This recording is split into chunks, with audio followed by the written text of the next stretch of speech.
Bereshit, Perek Chaf Aleph, and Parshat Vayera. The birth of Yitzchak.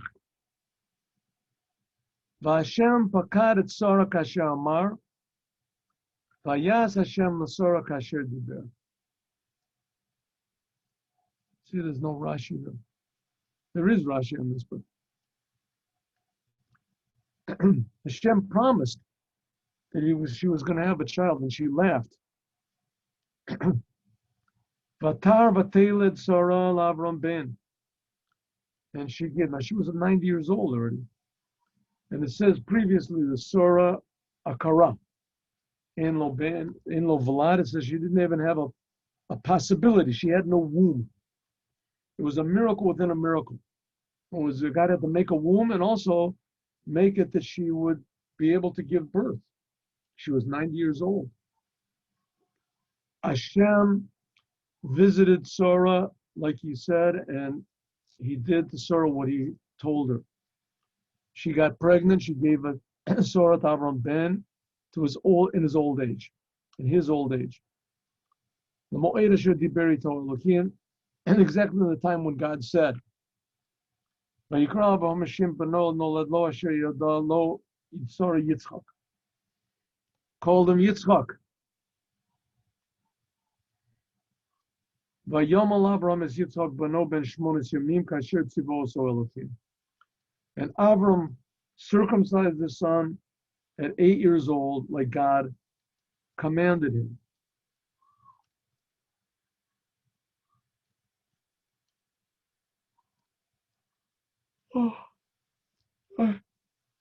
Here's the next thing. Ravi Chamishi. Vayomer Elav. Oh.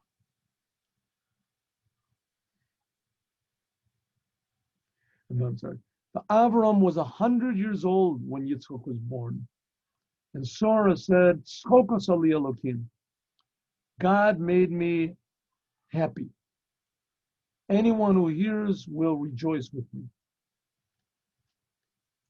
Vatomer Mimilela Abraham, who could have said to Abraham that Enika Banim Sarah, that Sarah would give nurse to children, that I gave birth to a child in his old age. The child grew up, the Gamal, and he was weaned from his mother. He was 3 years old.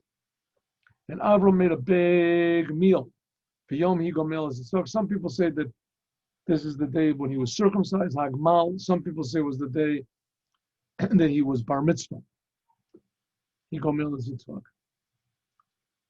Sarah saw the son of Hagar, Ishmael. If you remember, Sarah didn't have any children, so she said to Avram, maybe have relations with my maidservant and have a son from her. And that son was Ishmael. Ishmael was 13 years older. Sarah saw that Ishmael was acting improperly to Yitzchak. Avram said, she said to Avram, evict this maidservant, Hagar, and her son, Ishmael, because I don't want her, Ishmael, to be together with my son, Yitzchak. This is very bad in the eyes of Abraham, because it was his son. It was his son, Ishmael. And God said to Abraham, Al yira beinecha al narva mosecha. Don't be bad in your eyes on the child and on the maidservant. Call Asher Tamar lecha Sarah shema b'keila ki v'yitzchak yikarei l'chazara. Says, don't worry about it. Get rid of her. And I know that you love him, Ishmael, but kick him out. Why? Because Yitzchak, the Yitzchak, will be called your seed. As if one time the Arabs come and say, hey, listen, we're the children of Abraham, and we have as much portion in the land of Israel as you do. You can say, you're right, you definitely are a portion of Abraham. But it says in the Bible, the Yitzchak yikarei l'chazara. Only the children of Yitzchak. And by the way, it says Bi Yitzchak, in Yitzchak, not all of Yitzchak. Yitzchak had two sons. One was Esau, and the other one was Yaakov.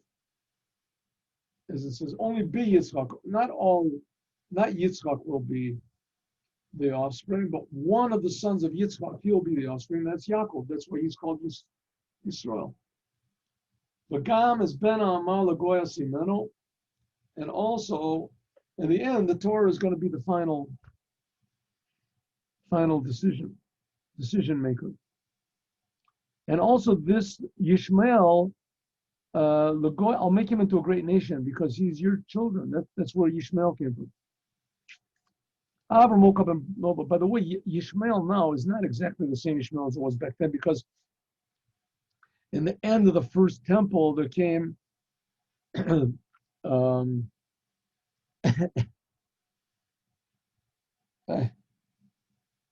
Sennacherib. Sennacherib came along and he confused the whole world. He conquered the whole world and moved all these nations around. So none of the nations except for the Jews know where they are anymore. I mean, he did actually, it was way before that. It was like 150 years before.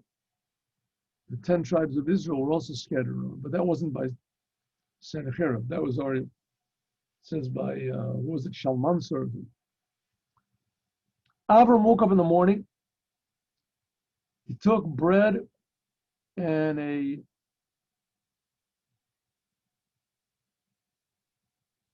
like a bottle, whatever it is, chemus, what is it, like a gourd full of water, and he gave it to Hagar, put it on her shoulder and the child, and he said, take off.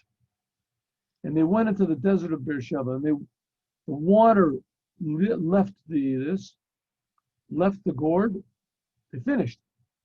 And she threw the child under one of the trees. And she sat far away, as far as you could shoot an arrow, because she said, I can't stand to see my child die. And she said, and she lifted up her voice and she cried. Now you can imagine this is a pretty nasty thing to do. I mean, true, he shouldn't have sent her out, but God told him to send her out. But how could it be? She said, I can't stand to see my child die. But what about her child? Give him a little bit of comfort. So you're sitting there crying, guys, because of yourself. Anyway, so there's Yishmael. He's dying from thirst, and she's also bad situation. And God heard the child. And so I said, God heard the child. He didn't hear her. Hagar. And there came an angel to Hagar from heaven and said, what's wrong, Hagar? Don't be afraid. God has heard the child Ba'asher hu sham, as he is. This is a very famous statement. Ba'asher hu sham means in the future, the Ishmaelites are going to make a lot of trouble for the Jews. They're going to murder them, and it says they did these terrible tortures to them. And the angels were saying, Hashem, listen, let him go, let him die. And Hashem said, one second, right now, what is he? Did he did any sins yet? They said, no, but it's going to be, come on, God. They said, that's it. I judge people as they are. Ba'asher hu sham. Kumi siyas anar, pick up the child, take his hand, because I'm going to make him into a great nation. And what happened? God opened up her eyes, and she saw a well of water, and she went and filled up the gourd or whatever it was, water, and she gave the child to drink. And God was with the child. He grew up, and he lived in the desert, and he became a archer, Rove Kashat. He was shooting with a keshet, a bow. Vayeshev b'midbar Paran, his mother took him a wife from Eretz Mitzrayim. Now we're going to get into the good part. Eretz Mitzrayim. We haven't finished yet. Vayihi ba'esahi vayomer Avimelech u'fichal sartzachol Avraham le'mor. God is with you in everything that you do. Now, swear to me by God. if you lie to me or to my grandchildren or to my great-grandchildren, my grandchildren, the kindness which I have done with you, do with me. Who is this Avimelech? And with the land that you lived in. And Avram said, okay, you treated me nice, I'll treat you nice. But Hochiach Avraham es Avimelech, alo dos beramayim asher gozlu of the Avimelech. But nevertheless, he reproved them on the well of water that his servants stole. Gozlu. Avimelech says, Lo yadati mi asa zadavar hazeh. I don't know who did it. V'gam ata lehigarat li.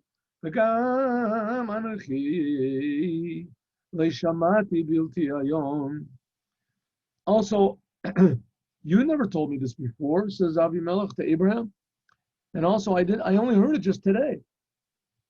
Avram took sheep and cows, gave it to Avimelech, and they made a decree, an agreement, a brit. Vayatzev Avraham es sheva kavasos atzon levadan, and Avram took 7 sheep and he put them alone. And Avimelech said to Avram, "What are you doing? What are these 7 sheep alone that you're standing?" And Avram said, "These 7 sheep you can take from my hand, take them, in order so that this will be a testimony that I dug this well." Therefore, the place was called Beersheba. Why? Because both of them made a oath. Yishba'u, Beersheba, the well of the oath. Beersheba, and they made a oath, they made a covenant in Beersheba. And Avimelech and Fichal Sartzava'o, Avimelech and Fichal, who was the general of his armies, they went to the land of Palestine.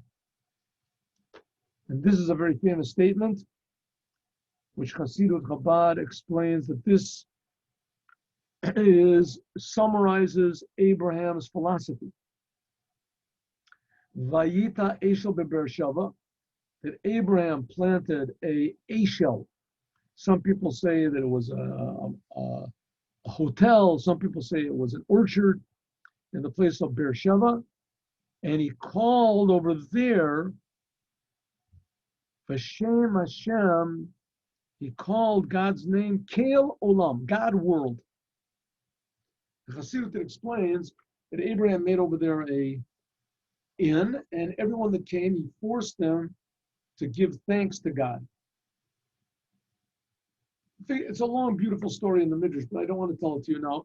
But he forced everyone, he gave everybody free food, but only on condition that they would give thanks to God who created the heavens and the earth, who creates the heavens and the earth, and he called them Kel Olam, God world. In other words, not God of the world, that the world is something separate and God is something separate, but that God is the creator, and he is the ruler, and he is the enlivener of the world. But don't think that the world is separate from him.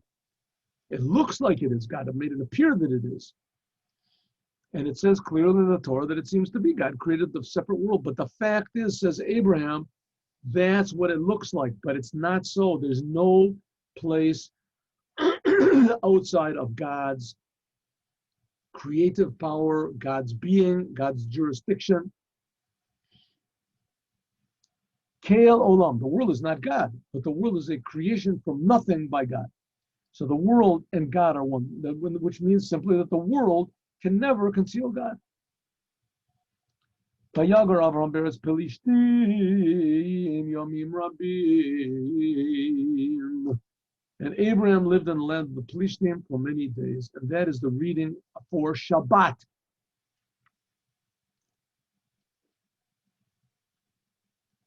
And Yom Rishon will be the Akedah.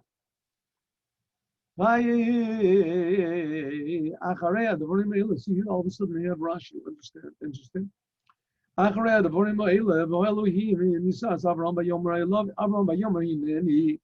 And this we will do tomorrow. We'll do it with Rashi also. Amazing story, the Akedah. That's the 10th test of Abraham. And the final one, the most difficult. Okay, so we've learned the Chumash for today. Let's see